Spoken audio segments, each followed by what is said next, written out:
Hello বন্ধুরা, সাথে আছি মহসিন রেজা। র্যাবিস সংক্রান্ত আরো একটা গুরুত্বপূর্ণ প্রশ্নের উত্তর দেওয়ার চেষ্টা করব। অনেকেই আজ করে থাকেন যে র্যাবিস যেই মানে ভ্যাকসিনটা আছে সেটা নেয়ার কারণে পরবর্তীতে র্যাবিসে আক্রান্ত হওয়ার চান্স আছে কিনা এটা অনেকে আজ করে থাকেন। এখানে আসলে যদি আমরা আমাদের কমন সেন্স খাটাই সেক্ষেত্রে বুঝতে পারি যে কোনো একটা ভ্যাকসিন অ্যাকচুয়ালি কেন দেওয়া হয়।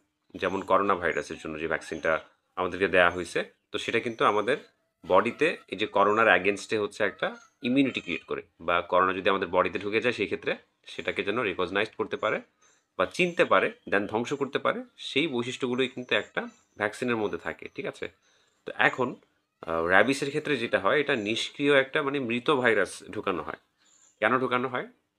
যেন র্যাবিস ভাইরাসটাকে চিনতে পারে। ধরেন আপনি ভ্যাকসিন নিলেন, অনেকে আছে দেখা যায় পিআরইপি নিয়ে থাকে, মানে প্রি এক্সপোজার প্রোফাইলেক্সিস, মানে কামড় পূর্ববর্তী টিকা নিয়ে থাকে। আবার কেউ কেউ দেখা যায় কামড় পরবর্তী টিকা নেয়। আমাদের দেশে বেশিরভাগ পিইপির প্র্যাকটিসই বেশি, মানে কামড় খাওয়ার আগে কেউ টিকা নেয় না। তবে ভেটেরিনারি চিকিৎসক যারা আছেন বা যারা স্বেচ্ছাসেবী এরকম সংগঠনের সাথে কাজ করেন, প্রাণী কল্যাণের সাথে, তো সেই ক্ষেত্রে তারা কিন্তু পিআরইপি নিয়ে থাকেন।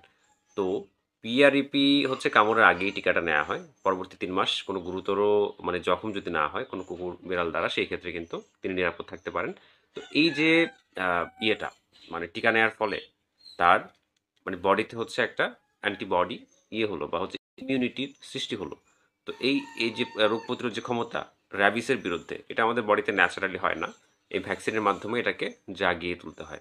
তো যখনই হচ্ছে কোনো র্যাবিট, ক্যাট বা ডগ বা কামড় বা হচ্ছে আঁচড় দিল, তো তখন ধরলাম যে র্যাবিস মানে তার বডিতে ঢুকে গেল, ঠিক আছে? দেখা যায় এই ব্লাড সাপ্লাই বা হচ্ছে ব্লাডে সরাসরি কামড়ের মাধ্যমে চলে আসছে।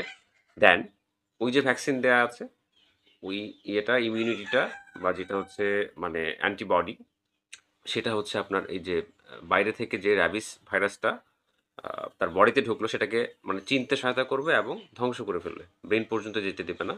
এর আগেই ধ্বংস হয়ে যাবে বা নষ্ট করে ফেলবে। তো এটাই হচ্ছে মূলত ভ্যাকসিনের কাজ, র্যাবিস ভ্যাকসিনের কাজ। তো র্যাবিস ভ্যাকসিন দেওয়ার কারণে কেউ জলাতঙ্কে আক্রান্ত হয়ে মারা গেছে, ব্যাপারটা এরকম না। আমি অবশ্য কিছু এক্সাম্পলও দিয়েছিলাম যে আপনার অ্যান্টিভেনমের ক্ষেত্রে, অ্যান্টিভেনম যেটা হচ্ছে সাপে কামড়ের ক্ষেত্রে দেওয়া হয়।